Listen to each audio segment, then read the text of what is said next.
Hi there, my name is Caitlin Bandy and this is my channel BandysBooks, and today I am here with a rant or review. Now, it has been a minute since I've done a review video, and not because I haven't been reading books and I couldn't have reviewed them, but just because I've been so hectically busy that the videos have kind of slacked off the last couple months. But in January, I have been focused on redoubling my efforts, and so that means that you're gonna start getting regular Friday review videos. Today, we're gonna be reviewing Rabbit Hole by Kate Brody. This published on the 2nd of January, and it was published by Soho Crime Press. This book is having a pretty good release right now, as it was one of the main features for Aardvark Book Club. This book is described as a sexy, intense crime mystery thriller, and it's currently sitting at about a 3.56 with 364 ratings on Goodreads so far. 10 years ago, Teddy's sister Angie went missing, and then her case went cold. Now Teddy's father Mark has killed himself after spiraling down a Reddit rabbit hole related to Angie's murder. Teddy can't help it and ends up falling down the same rabbit hole. Her investigation soon leads her to problems with her boyfriend, her estranged half-brother,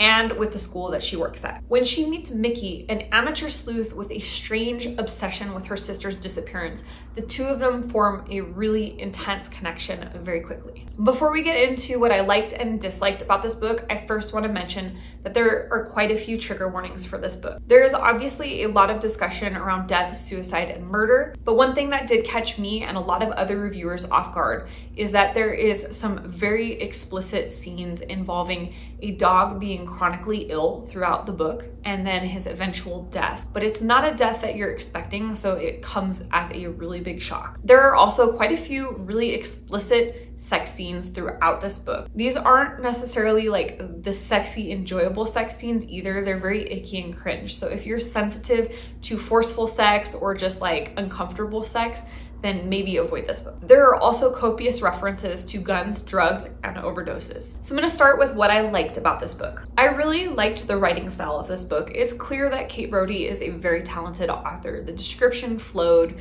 the writing was really smooth. Even when I was like cringing internally from the content of the writing itself was still very technically proficient. I also think that this was a solid portrayal of grief. It's clear that our main character, Teddy, is really struggling. I mean, she's lost a sister, she's lost her father. There's a lot of questions revolving around these things that would be hard to deal with if you were in a great state of mind. But after losing two of the people that you care about the most in very tragic ways, I could see, how she might start to spiral and get really depressed. And I think Brody captured that really well. When we start the story, Teddy seems like she's very in control, and then we see her state of mind devolve as the book progresses. And I think Brody was smart in the way that she handled that. I also really appreciated the references to the time period that this was set in. We had references to MySpace, to LiveJournal, to all sorts of different things that somebody my age would really appreciate. Like, I remember having a LiveJournal, I remember having a MySpace. So there's just all of these little like Easter eggs hidden throughout the book that I feel like a millennial would pick up on, that maybe, people that are a little younger or a little older might be like, what is that? I also really appreciated the portrayal of the internet world in this particular book. I thought that the Reddit community was pretty authentically portrayed. There were the people that were super involved in the cases and trying to be helpful, scouring clues, looking for leads to break on cold cases.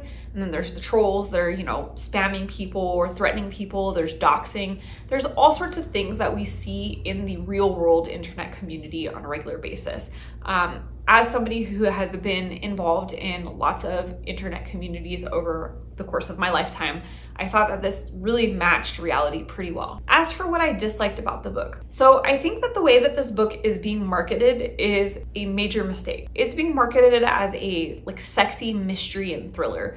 It's not sexy. It is mysterious, but it's not really thrilling. I'm not trying to say that it's boring, but it isn't what I imagine as suspenseful and thrilling. I wasn't at the edge of my seat waiting for everything to happen. It was a little bit more slow, and it explores character motivations a lot more than I feel like thrillers typically do. I think that this really should be marketed more as a contemporary fiction that is exploring the character's state of mind and less as a thriller. The mystery around the sister's murder is kind of a secondary plot, and our main character Teddy's mental focus and motivations and things like that are really more the center of the book. I personally felt a little bit thrown off as I was reading this book, and I realized it wasn't at all what I was expecting going into it. And in my research for this video, as I looked at other people's reviews, it seems like that's a really common thought on this book, is that people are expecting like a high octane thriller, you know, a nail biter, and it is more slow and plotting and character driven. One thing that I really disliked in this book was the animal death scene that I mentioned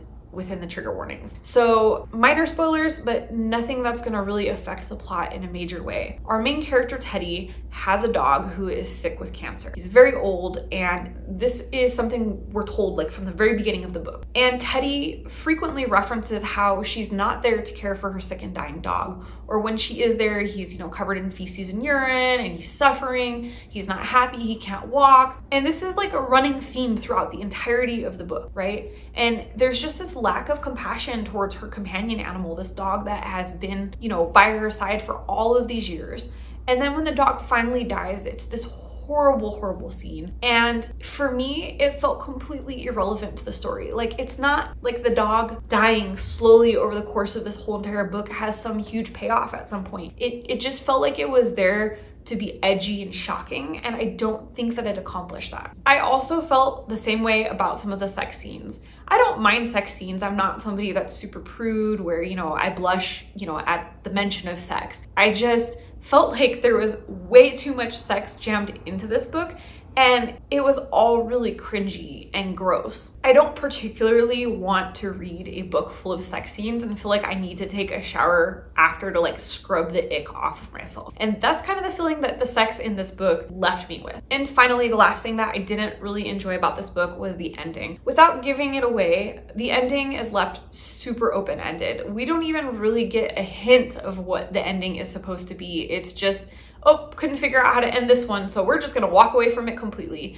And it's frustrating. You know, we have multiple different mysteries. We have the sister's death, we have the father's death, we have all of these questions that our character has been investigating to some degree, and we get answers to absolutely none of them. And it's not like it's a cliffhanger where, oh, there's a second book coming, so we know why the author did this. It just feels like it was meant to be an artistic choice where like, oh, we're gonna leave this vague ending so everyone can reflect on the story and really think about it, and you can each come up with the scenario you imagine in your head. It just was a really frustrating ending for me. I did not care for that style, and I feel like oftentimes when authors resort to that style of ending, it seems like they just don't know how to conclude the story. They've created so many plot threads, they don't know how to tie them all together. Overall, even though I've been critical about some parts of this book, I did enjoy it for the most part. This is a really unique story. It has definitely nailed the creepy, uncomfortable vibes that they were going for. We definitely see deeply into the mind of our character. We understand what's going on in her life and why she's behaving the way that she is. I just think that the biggest issue right now is that the people that are picking up this book are expecting a high octane thriller, not a slow, plotting character study of depression. So that being said, if you enjoy contemporary fiction with a strong focus on mental health and grief, and you're not somebody that's particularly squeamish, then you might enjoy this book. I ended up giving it a 3.5 stars. And that's that for this review. If you liked it, hit the thumbs up, comment down below and let me know, was this book on your radar? Is this one that you had planned to read? Is it, now that you've heard the review of it, a book that you still plan to read? And if you've already read it, did you like it? If you're not already subscribed to this channel, you know what to do. Hit the subscribe button down below, as well as the notification bell, so that you never miss a video, and that way we can see each other again soon. Thanks so much for joining. Bye.